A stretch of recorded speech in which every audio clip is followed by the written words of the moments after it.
Many of you will have probably heard of the Swiss psychiatrist Carl Jung.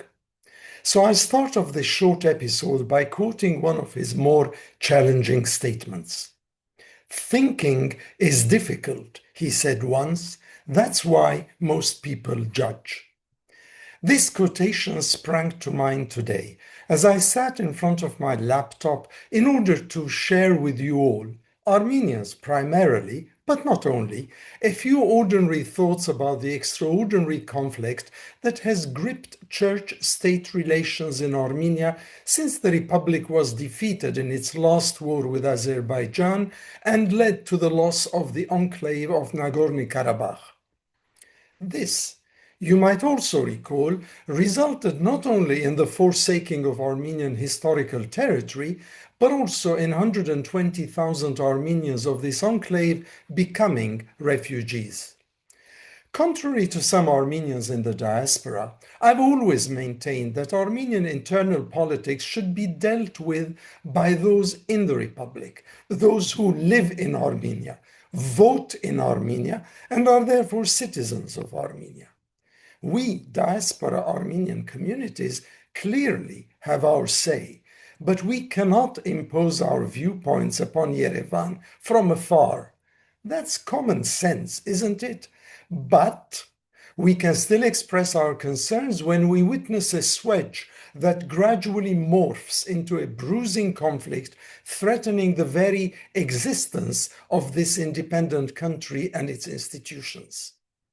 And just to underline my point, Armenia for me personally is not my physical homeland, as I was neither born there, nor lived in the country, nor even inherited its culture, but it is ipso facto my spiritual homeland. As such, I too have a stake in its future.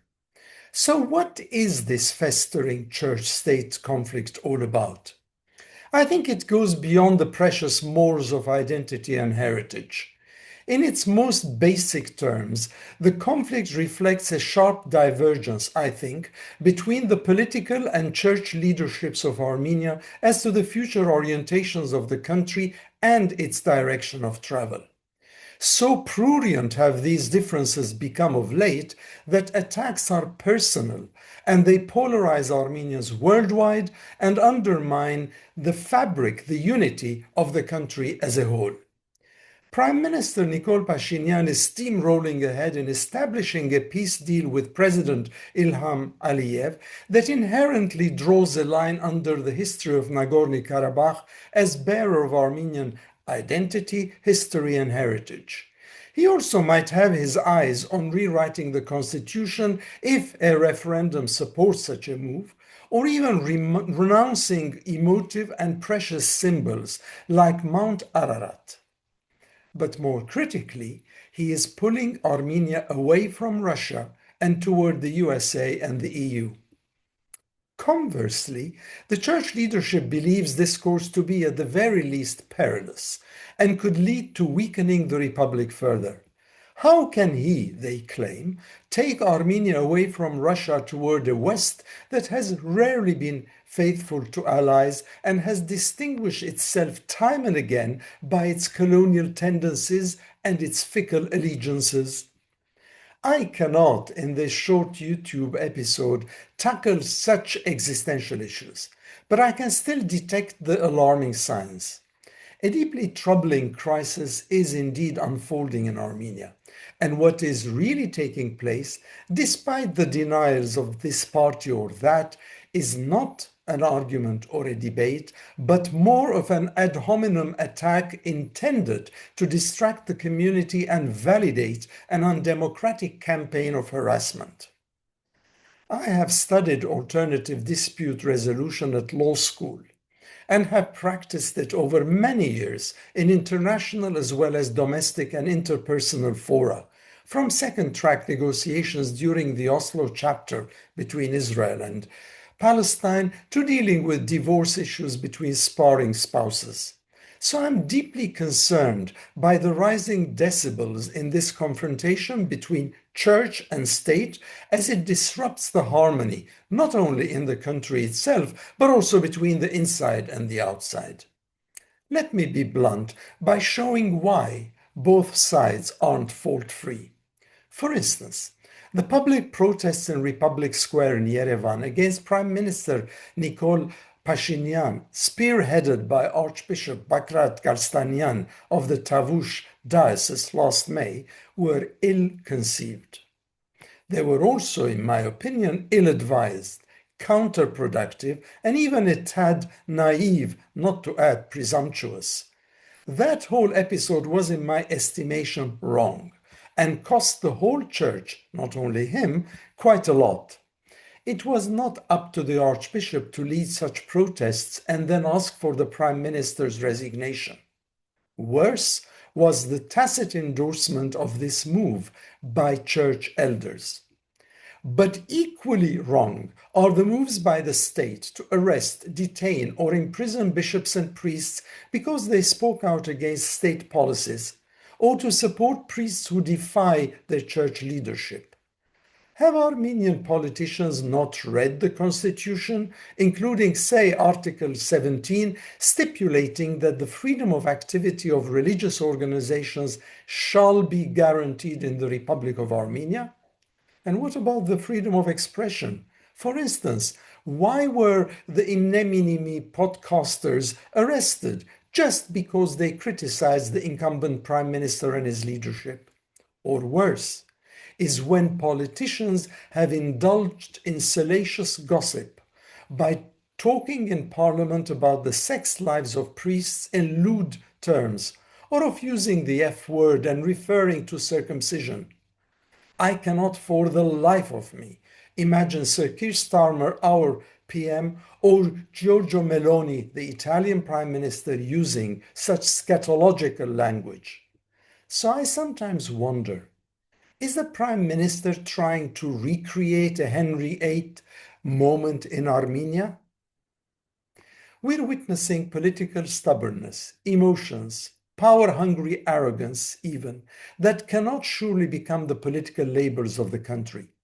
Should Armenia not stick to the principle of freedom of speech and then hem in the discussions that render it as a whole more vulnerable and fragile?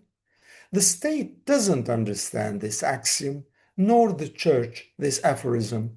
The population in its majority is not fully involved in this scuffle, and so the country gets weaker because most of its citizens are preoccupied, understandably, with bread and butter issues, or is divided and polarized. Did the Persian poet and Sufi mystic Rumi not say once, "Keep silence, be mute. If you have not yet become the tongue of God, be an ear"? So the answer is for both sides to exercise restraint. Do not come out with provocative public statements. Try to consider the bigger picture. In other words, the country. Otherwise put, do not indulge in Freud's id or Jung's shadow that ultimately release repressed impulses and lead to the unbridled but damaging superego. Rather, consider your national, your Askain interests. After all, both sides can still use elections next June as their best tool of expression rather than indulging in a process of errant catharsis. And besides, please do not try to draw outside parties into your native conflict, churches, politicians, others, as they'll simply use our differences for their benefit. Therefore, I conclude with one simple rule that is as old as civilization itself, and that I've often advocated myself. Talk to each other and find solutions that provide win-win outcomes rather than win-lose or lose-lose ones. So to both sides, think not of your own advantages, but of the welfare and well-being of the whole country. Work together, even if you disagree with the other viewpoint. This is democracy at its lowest common denominator. At the start of this episode, I said that thinking is difficult. That's why most people judge. So to both sides, please stop judging and think instead of the whole picture. This is tautology in one sense, I know, but Armenia is in a difficult region of the world, the South Caucasus, and internecine fights are not an intelligent answer. Is this easy? No. Is it possible? Yes. But why? Because the alternative is even more unthinkable and unforgivable for me. The Armenian maxim, "Tsavet danem," translates to "let me bear your pain." And that can really only happen when Armenians also believe in mutual acceptance and tolerance. Փոխադարձ հանդուրժողականություն. Think of it.